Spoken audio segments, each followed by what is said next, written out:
guys, welcome to week 43. I hope your reading is going well. I hope you're refreshed just by the fact that we're still in the New Testament. There's a couple of things that I want to touch on this week, actually 8, but sorry.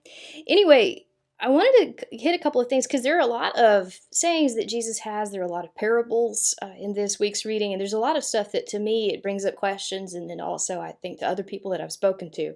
So the first thing I want to see is Matthew 20, verses 1 through 16, which is the parable of the compassionate employer, as Kenneth E. Bailey calls it.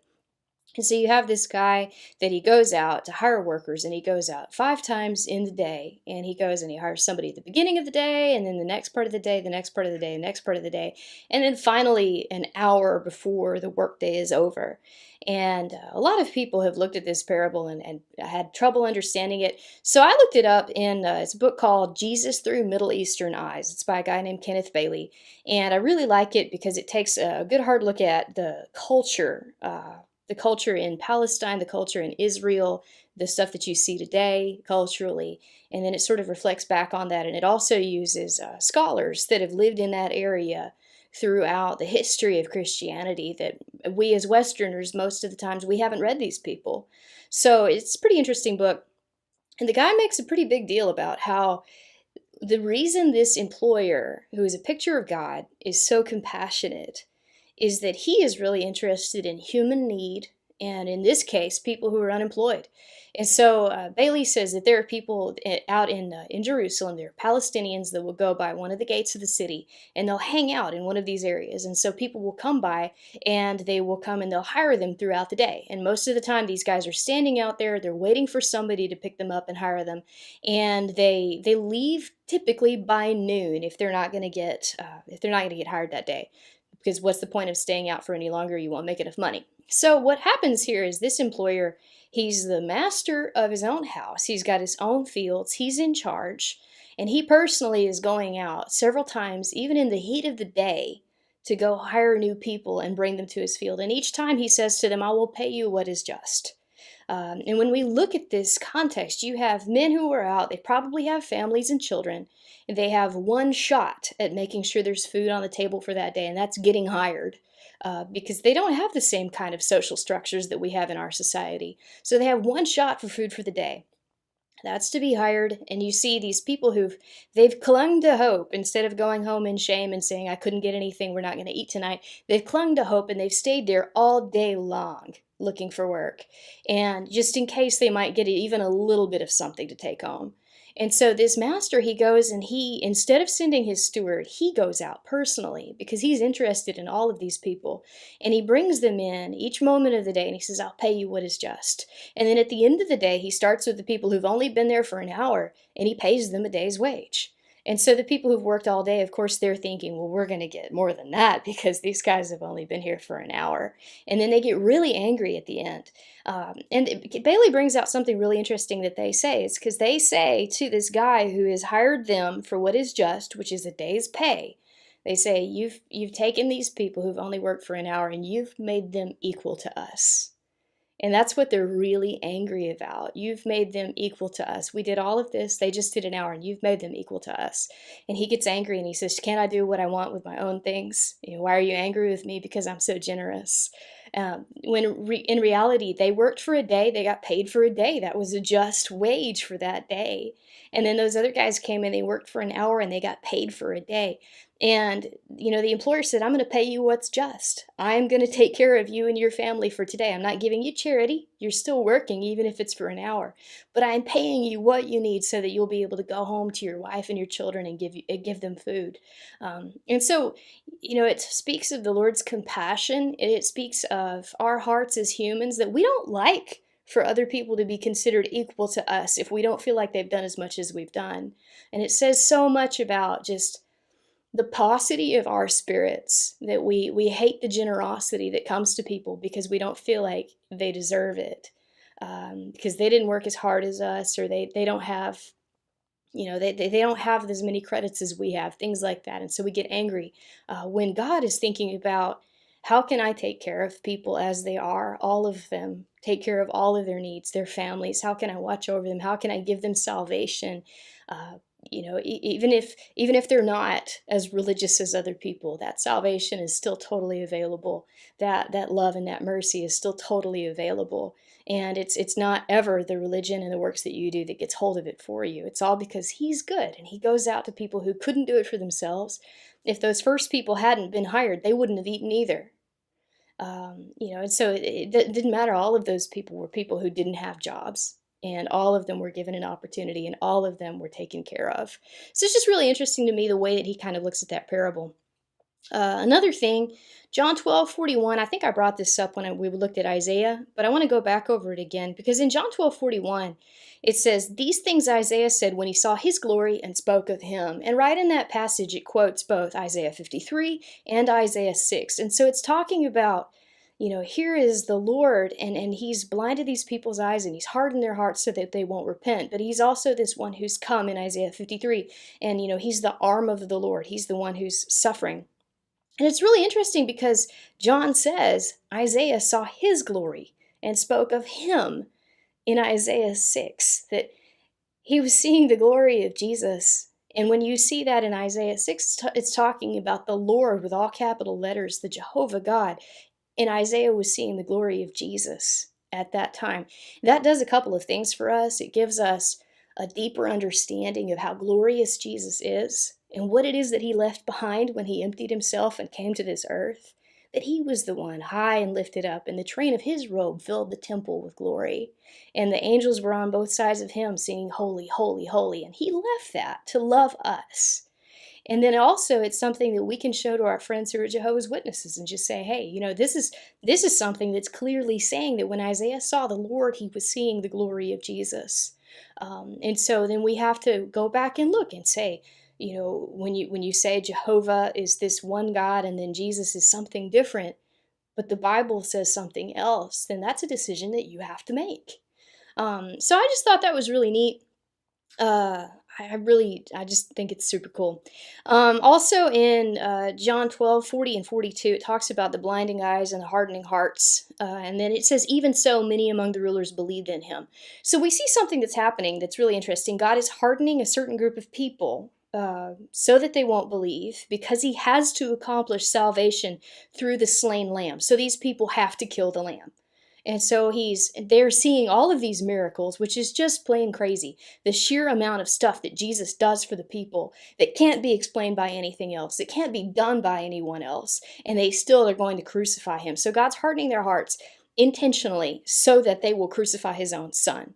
But even in the middle of this, it says, even so, many of the rulers believed, but they were afraid of the Pharisees. And so you see there's a hardening, but even so, lots of people are believing.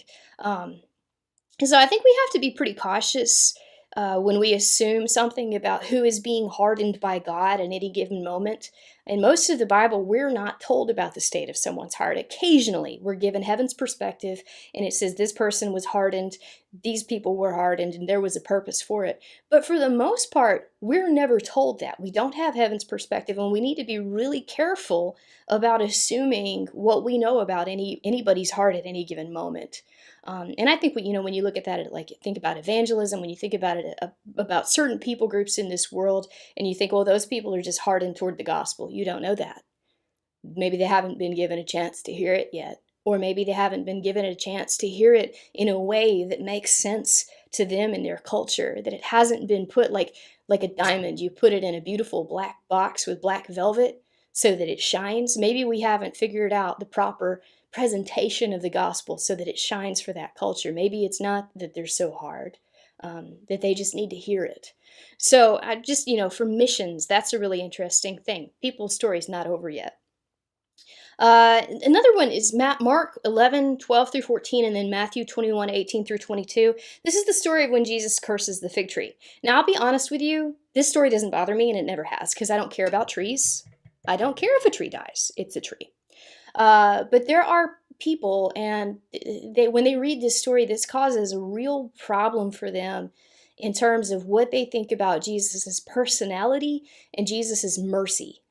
So there are some people who have a genuine issue with this story because they say if Jesus just cursed this fig tree, and of course it didn't have figs, it wasn't the time for figs, then Jesus is being irrational or Jesus is being unreasonable. And so, he's using his power in this like arbitrary, cruel way to curse this fig tree. And so there are people who have a genuine doubt about that. So I want to address it really quickly. F. Bruce talks about this in his book, Hard Sayings of Jesus. And so I'm just going to read just a little bit to you. He says, "The problem is most satisfactorily cleared up in a discussion of the barren fig tree published many years ago by W. M. Christie, a Church of Scotland minister in Palestine. He pointed out first the time of year at which the incident is said to have occurred. If, as is probable, Jesus was crucified on April 6th, AD 30, the incident occurred during the first days of April. Towards the end of March, the leaves begin to appear, and in about a week the foliage coating is complete. Coincident with this, and sometimes even before, there appears quite a crop of small knobs, not the real figs, but a kind of early forerunner. They grow to the size of green almonds, in which condition they are eaten by peasants and others when hungry. Then when they come to their own indefinite maturity, they drop off. These precursors of the true fig are called taksh in Palestinian Arabic. Their appearance is a harbinger of the fully formed appearance of the true fig some 6 weeks later. So, as Mark says, the time for figs had not yet come. But if the leaves appear without any taksh, that is a sign that there will be no figs. Since Jesus found nothing but leaves without any taksh, he knew that it was an absolutely hopeless, fruitless fig tree, and said as much. And so we have here an indication that Jesus should have found something on this fig tree if it was going to produce figs. This is an acted parallel to Jesus' parable in Luke 13:6-9, where he talks about how there's a man, he's got a fig tree, and he's got a gardener, and the gardener's taking care of it, and the fig tree is not producing fruit. And the man wants to destroy it, and so the gardener says, give it 3 years, and I'm going to water it, I'm going to take care of it, I'm going to dig around it, and if it doesn't produce fruit then we can kill it, then we can destroy it. And it's kind of interesting here because you have a fig tree and it's not producing any fruit. And so Jesus goes ahead and takes its life away and it withers up and dies. And it's really interesting because Jesus' ministry has lasted for 3 years. The fig tree has been given time. And it's refused to produce fruit. It's refused to believe. If this is Israel, and it is Israel, it's refused to believe. And so Jesus pronounces the judgment that he gets to pronounce because he owns the field and the fig tree. So again, there are people who have a hard time with this story. I don't personally, but I do think that it helps that we can see that Jesus had a reasonable expectation of being able to see something edible on that tree at that time. And when he didn't, it was obvious that it was never going to produce fruit. So I hope that helps. In Mark 11:20-26, Jesus talks about faith that removes mountains. I don't know about you guys, but I've always had a hard time with this verse because Jesus says, if you ask and you don't doubt, you can tell this mountain to be cast into the sea and it will be. And I look at that and I think there are plenty of times that I ask for something and I'm pretty sure I have faith and I'm pretty sure I'm not doubting and I do not get what I ask for. And I think all of us probably deal with that. And so what do we do with a statement like this? So again, this is F. Bruce, and he says here, in Mark's account, this mountain in this saying would be the Mount of Olives, because that's where they're walking around. Now, in current expectation regarding the time of the end, the Mount of Olives played a special part. It would be the scene of a violent earthquake on the day of the Lord. On that day, said one of the prophets, referring to the day when the God of Israel would take final action against the enemies of his people, his feet shall stand on the Mount of Olives, which lies before Jerusalem on the east. And the Mount of Olives shall be split in two from east to west by a very wide valley, so that one half of the mount shall withdraw northward, and the other half southward. If Jesus had this and related Old Testament prophecies in mind on his way across the Mount of Olives, his meaning might have been, if you have sufficient faith in God, the day of the Lord will come sooner than you think. Bruce gets this from a work by Professor William Manson from 1943. I personally find this a satisfying answer because it takes culture into account, it takes the Old Testament prophecies into account, it takes the physical context into account, the landscape where they are. And it does account for the fact that we ask for a lot of the things that we don't get, regardless of the quality of our faith. And so this isn't like a free pass of if you just have enough faith, you can do absolutely anything. You can become a superhero, you're going to fly, you're going to throw mountains into the sea, things like that. This is perhaps speaking about a much more specific context where Jesus is being very precise, talking about perhaps praying for the day of the Lord, which we should be praying for, instead of talking about every unanswered prayer that we get regardless of our faith. Because I know that for me, this can feel very self-defeating when I think, how do I possibly generate enough faith for this to happen? If this counts on my not having any doubts, then how in the world do I generate the kind of doubtless faith that I need? I just can't. And so I hope that's helpful. It helped me. Um, Matthew 23, 8 through 12. This is an interesting one. It's an interesting one, especially for me having worked in the context of the Catholic Church. A lot of people I really love and respect. But it talks here about the avoidance of titles. Jesus says, don't let anybody call you rabbi. Don't call anybody father. Don't let anybody call you teacher, because you have one father, you have one teacher, you have one master. And so this is an interesting thing because he's saying avoid titles, avoid being called these kinds of things, avoid exalting yourself. And he uses some pretty specific words. Don't call anyone father, which again, I worked in a Catholic context and that's what all the priests are called, is father. And I think it just speaks to a burden of religion that comes upon people with time as things just get piled up one on the other, and where there's, again, a lack of biblical literacy. And so here we see this is pretty clearly in a spiritual sense. Like, it doesn't mean you have to stop calling your dad dad. He is your dad. But what it does mean is that you can't title someone your spiritual father and consider that person to be the person who engendered you spiritually. They didn't. The Holy Spirit did. It's the Lord's seed, the Spirit's seed, that engendered you and made you alive. And so you can't give anybody else credit for that. And then also, like, refusing personally to be called teacher. I think that's something that we need to think about very carefully. What does that look like for us as Christians, especially Christians who are in an area of leadership spiritually, to say, I don't want to be called teacher. I don't want to be given this position of, I am your source and I am the source of wisdom. And so I just think that that's something that we perhaps need to consider as the church, and just say, okay, what does this mean in our context and who we are, and how do we honor the Lord best by avoiding these kinds of titles? So I just thought that was interesting. Matthew 24, 15 through 22 talks about when you see the abomination of desolation standing where it shouldn't, let the reader understand. I think it refers to what we see in Revelation, because again, this has always been unclear to me, where there's another temple in Jerusalem. And so there's going to be the abomination of desolation, the beast, in the temple demanding worship. So you have the one beast that dies and then it's sort of brought back. And so then it's worshipped, and the other beast sets it up with an image of this, and they're supposed to worship it. And so that's like a herald or a harbinger of the end times. And that's the time that people need to run away. If you can get to a mountain, that kind of thing. And so I think that's what's going on there. And then the last one that we're going to touch today, Mark 13:30, Matthew 24:34, Luke 21:32, when Jesus talks about how this generation will not pass away until these things come. And so there has been a little bit of debate about what is this generation. So there are people who say, okay, this generation is the generation of people who were alive that day. Therefore, the fulfillment of all of this prophecy is actually AD 70 with the destruction of the temple in Jerusalem.